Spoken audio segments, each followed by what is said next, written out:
We are on part 9 of the Midnight Society ARG. Now I know until recently I've been saying like day 1, day 2, day 3, etc. for all of my other videos, which you can check out in a playlist if you want to see all of them. But the reason I'm changing it to part is because we actually had a bit of a break over the weekend. So they've started not doing an update every single day, because remember this is going on till the end of January. But we did have some exciting stuff today. We got to explore Sector 4. For whatever reason, we've skipped Sector 3, but we're going to be going back to that one at the end of the week. And through Sector 4, we had a few different challenges to complete, a few different things that kind of got in the way of it, but we ended up escaping and actually managing to get a fighter jet. I'm not sure if that's going to be something that we can use in future missions or whether that's just how we extracted. So if I show you the access page, this is what we had when we logged in this morning. This is what went up at midnight PST. We had this thing all being decrypted, the mission log that was just saying which sectors are ready, and we could see Sector 4 was ready, and it said Sector 4 decrypted, status ready, so we could head into it. Now Sector 4 is this one, where we had loads of concept art for it from the other day when we decrypted these. And we knew that there were these strange little codes over some computers, and there were 4 of them with 10 symbols between them.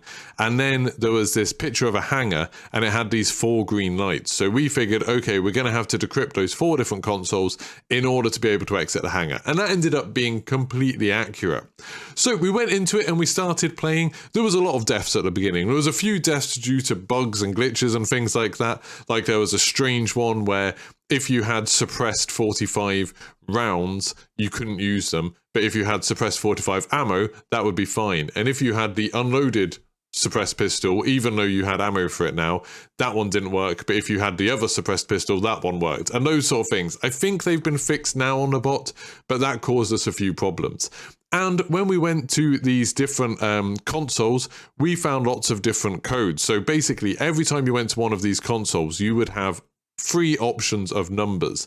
So the first one, which was this one here, where you had like 2 squares and then a semicircle, we'd have choices to do if that is it going to be 774, 334 or 114. Now obviously all of those fit with that pattern, so it was just kind of trial and error, and we realized it was 114, and that allowed us to decide, okay, we now know which one of these symbols is 1, that the square is going to be 1 because it was 114 and it was like square, square, semicircle, and then we knew 4 was semicircle. We could then use that to look at all of the other codes. You've got all 4 of the codes here. So because we knew semicircle, we knew that that one was going to start with a 4, so that let us get that one. And then we could sort of use the process of elimination until we ended up deciphering every single one of these symbols, all 10 of them, and unlocking all consoles. Now, the actual sort of game side of this has got quite a lot trickier, because you need certain items to progress. So for example, after you've done this console, in order to get back across the room, you have to have a suppressed pistol and you have to have ammo for it. Similarly, when we get into the hangar, there's some snipers up here. There's one there and one there. You need the sniper rifle from Sector 2 in order to be able to do that. So you need all of these different bits, which require you to do lots of earlier runs. I know in previous videos, I've done guides where I've shown you exactly how to get through it, but that guide would be insanely long now. You can see some footage now of me doing this, but basically I had to keep on going in, doing Sector 1 repeatedly to get all of the different items that I might need, you know, to make sure I had the different visors to unlock the sectors, to make sure I had the suppressed pistol, to make sure I had a tactical knife. There's a skyhook exfil, which you can use, which is shown in this picture, that you need the harness for. There's loads and loads of different things that you need just to set up in order for you to be able to leave the hangar. You have to even run Sector 4 at least twice to do it, because one time you will pick up the codes that you get from the consoles on one side of the room, and then you'll go through to get the last one. You can't do both of those in the same run. So it's getting a lot more complicated, and I think this is going to compound, because every time you die, you lose your entire loadout, and that means you have to start the whole thing from scratch, run through all of them again. Now, thankfully, on the spreadsheet, to help with this, we have easy mode. So this is something that's been a real community effort where you can now see, okay, if you want to go through sector 1, you can go through these paths and it'll tell you which loot you get. So if you want the Nikolai visor, which you're going to need to go in sector 4, then you can do the path 1 and it tells you exactly what you have to do, although you have to loot things as you go through this. But then to get the sector 2 one, you have to do this path, so you have to go through and do that. To get the suppress 45, you need to do this one. And so on. There's lots of different runs you need to do to get different bits of loot. Sector 2, thankfully, there's only 3 paths, and actually the middle one is basically the same as the first one.